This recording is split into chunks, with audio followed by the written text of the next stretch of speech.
Bonjour à tous et à toutes, comment vous portez? Moi je me porte à merveille. Jour numéro 20. On est en train d'aller petit à petit, l'oiseau fait son nid. J'ai encore 5 paroles de sagesse de la part du pasteur Marcelo de partager avec vous afin que vous puissiez avoir un peu de contenu de ce qui se passe et qui se dit dans ce livre. Donc sans plus tarder, let's go.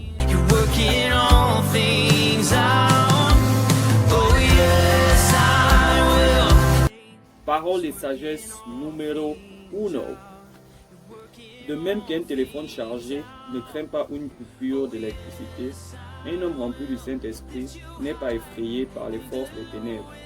Je vais le redire.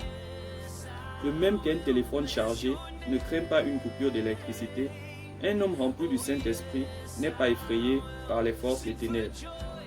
Ce qu'il essaie de dire, ou ce que je comprends par là, c'est que quand tu es rempli du Saint-Esprit, tu n'as peur d'aucun démon, tu n'as peur de rien.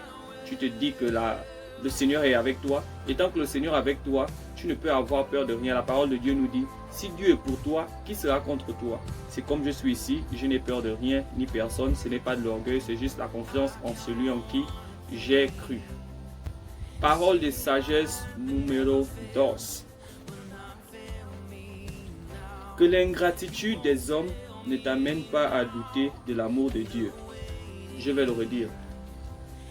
Que l'ingratitude des hommes ne t'amène pas à douter de l'amour de Dieu. Ici, il fait allusion à quoi? Parfois, tu aides quelqu'un et tu t'attends qu'il puisse faire la même chose de retour. Et la personne ne fait pas et tu es déçu.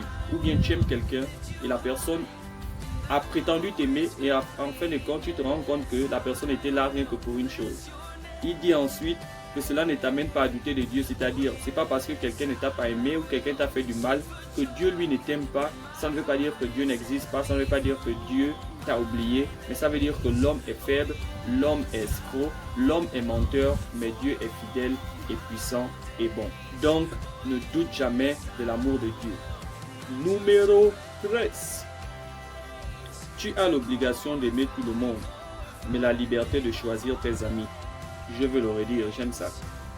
Tu as l'obligation d'aimer tout le monde, mais la liberté de choisir tes amis. Tu peux aimer tout le monde, mais tu dois choisir qui sont tes amis. Tu dois avoir certains critères pour tes amis. Tout le monde ne peut pas être ton ami. Certains peuvent être de connaissance et d'autres personnes peuvent être tes anciens amis, mais tu dois avoir des critères pour avoir des amis. Numéro 4. L'amour ne se réjouit jamais des scandales causés par les péchés des autres. Je vais le redire. L'amour ne se réjouit jamais des scandales causés par les péchés des autres. Un exemple que je peux prendre, un exemple comme tout autre, un simple exemple, c'est parfois les hommes de Dieu, ils ont l'habitude de partager les scandales des autres. C'est-à-dire, il y a une publication sur Facebook qui dit un pasteur a couché avec tel ou bien un pasteur a trompé sa femme. Toi, tu prends cette publication et tu la partages. Ça, ce n'est pas bon. Ou tu vois un homme de Dieu dans le péché, tu filmes et tu mets sur Facebook ou sur YouTube. Ça, ce n'est pas bon. Donc, tu ne peux pas partager tu ne peux pas publier un truc d'un homme de Dieu, même s'il a fait mal. Prie pour cette personne alors de publier son péché. Car si c'était ta soeur, car si c'était ta femme, car si c'était ton fils, tu n'allais pas partager ça sur Facebook. Donc, ça aussi, c'est un manque d'amour. Numéro 5. Et la dernière de ce jour. La prière et la foi en Jésus-Christ ne sont pas incompatibles au travail et aux études. Soyez équilibrés. That's my best. J'aime trop cela. La prière et la foi en Jésus-Christ ne sont pas incompatibles au travail et aux études. Soyons équilibrés. Je le dis tous les jours et je le répète dans toutes mes prédications.